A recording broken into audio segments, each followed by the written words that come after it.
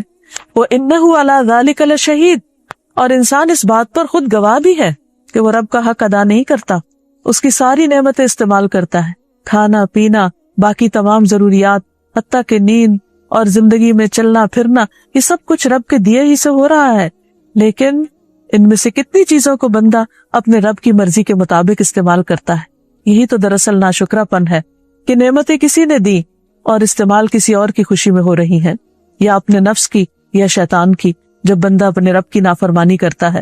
اور فرمایا وَإِنَّهُ لِحُبِّ الْخَيْرِ لَشَدِيدٌ، وہ مال کی محبت میں بڑا سخت ہے، یعنی جتنی محبت اپنے رب سے کرنی چاہیے اس سے بڑھ کر وہ اپنے مال کے ساتھ محبت کرتا ہے، اس لیے کہ وہ اپنی زندگی کا بہترین حصہ، اپنے اوقات کا بہترین حصہ، اپنے دن کا بہترین حصہ مال کمانے میں زیادہ لگاتا ہے بنسبت رب کی عبادت کے۔ تب کرنے کا کام کیا ہے؟ ہمیں کیا کرنا چاہیے؟ ہمیں سب سے پہلے رب کا تعارف حاصل کرنا چاہیے، رب کو پہچاننا چاہیے۔ کیسے؟ ایک تو کائنات کی نشانیوں سے، کہ کوئی بھی چیز جو دیکھیں اس کی ساخت پر غور کریں، اس کے فنکشنز پر غور کریں، اس کے فائدوں پر غور کریں، اور پھر سوچیں کہ یہ کس نے بنائے اور اس نے یہ سب کچھ کیوں بنایا، کس کے لیے بنایا، یقیناً ہم سب کے لیے، اور پھر اس کا شکر ادا کریں۔ دوسرا طریقہ یہ ہے کہ اس کی کتاب کو پڑھیں، قرآن مجید کا مطالعہ کریں، اور اس میں رب کے جو کام بتائے گئے ہیں کہ رب کیا کچھ کرتا ہے اس کی معلومات حاصل کریں۔ پھر نبی صلی اللہ علیہ وسلم نے اپنے رب کے ساتھ کیسا تعلق قائم کیا اس کو جانیں، اور پھر اپنی زندگی میں اٹھتے بیٹھتے اپنے رب کو یاد کریں۔ جیسے ابراہیم علیہ السلام نے کہا تھا کہ رب العالمین کون ہے، میرا رب کون ہے، الذی خلقنی فہو یہدینی، کہ جس نے مجھے پیدا کیا پھر اسی نے مجھے ہدایت دی، والذی هو یطعمنی ویسقینی، وہ جو مجھے کھلاتا ہے اور پلاتا ہے، واذا مرضت فہو یشفینی، اور جب میں بیمار ہوتا ہوں تو وہی مجھے شفا دیتا ہے، والذی یمیتنی ثم یحیینی، وہ جس نے مجھے زندگی دی جو مجھے موت دے گا، والذی یمیتنی ثم یحیینی، وہی جو مجھے موت دے گا پھر دوبارہ زندہ کرے گا، والذی اطمع ان یغفر لی خطیئتی یوم الدین، اور وہ جس سے مجھے امید ہے کہ وہ یوم الدین کو میری خطائیں معاف کر دے گا۔ رب ہب لی حکما والحقنی بالصالحین، اے میرے رب مجھے حکمت عطا کر، حکم عطا کر اور مجھے صالحین کے ساتھ ملا۔ تو ابراہیم علیہ السلام کس طرح اپنے رب کے ساتھ تعلق رکھتے ہیں کہ اپنی تمام باتیں اپنے رب کے ساتھ شیئر کر رہے ہیں، اپنی امیدیں اور اپنے دل کے حالات اپنے رب کے سامنے رکھ رہے ہیں۔ تو ہمارے لیے بھی یہی ہے کہ ہم اپنی چھوٹی سے چھوٹی ضرورت اور بڑی سے بڑی ضرورت میں ہر حال میں اپنے رب کی طرف رجوع کرنے والے بنیں، اور پھر جب قرآن مجید کا مطالعہ کریں تو ربانی بن جائیں، رب والے بن جائیں، کیونکہ کتاب کے پڑھنے اور پڑھانے کا یہی تقاضا ہے۔ اور پھر رب کی پہچان دراصل ایمان کی علامت ہے۔ جو شخص دنیا میں اپنے رب کو پہچانے گا قبر میں بھی جواب دینے کے قابل ہوگا، کیونکہ جب فرشتے آئیں گے قبر میں مردے کو دفنانے کے بعد اور اس کو اٹھا کر بٹھائیں گے تو اس سے جو پہلا سوال کریں گے وہ کیا ہوگا؟ من ربو کا، تیرا رب کون ہے؟ تو جس نے دنیا میں اپنی زندگی میں اپنے ہوش و حواس میں اپنے رب کے ساتھ تعلق قائم کیا وہ وہاں بھی جواب دے پائے گا کہ ربی اللہ، میرا رب اللہ ہے۔ اس لیے یہ کوئی معمولی چیز نہیں کہ ہم رب کے ساتھ تعلق قائم کریں، یہ ہماری ضرورت ہے، اس میں ہمارا اپنا فائدہ ہے، اور پھر اپنی ساری زندگی کو اپنے رب کے سپرد کر دیں جیسے ابراہیم علیہ السلام نے کیا۔ اپنے مشکلات میں اپنے رب پر توکل کریں، اپنے رب کے رب ہونے پر راضی ہو جائیں تو رب ہمیں راضی کر دے گا۔ صبح و شام رضیت باللہ ربا وبالاسلام دینا وبمحمد رسولا پڑھتے رہیں، کیونکہ جو یہ کہتا ہے، حدیث میں آتا ہے، اس نے ایمان کا مزہ چکھ لیا، اس نے ایمان کا لطف اٹھا لیا، اور جو اللہ کے رب ہونے پہ راضی ہو گیا اور محمد صلی اللہ علیہ وسلم کے رسول ہونے پہ راضی ہو گیا، اسلام کے دین ہونے پہ راضی ہو گیا، اس کے لیے جنت واجب ہو گئی۔ تو اللہ تعالیٰ سے دعا ہے کہ وہ ہمیں اپنی عبادت کی توفیق عطا فرمائے، ہمیں اپنی معرفت دے اور اپنا قرب نصیب کرے، صرف دنیا میں نہیں آخرت میں بھی ہمیں اپنے مقرب بندوں میں شامل کر لے۔ وآخر دعوانا ان الحمد للہ رب العالمین۔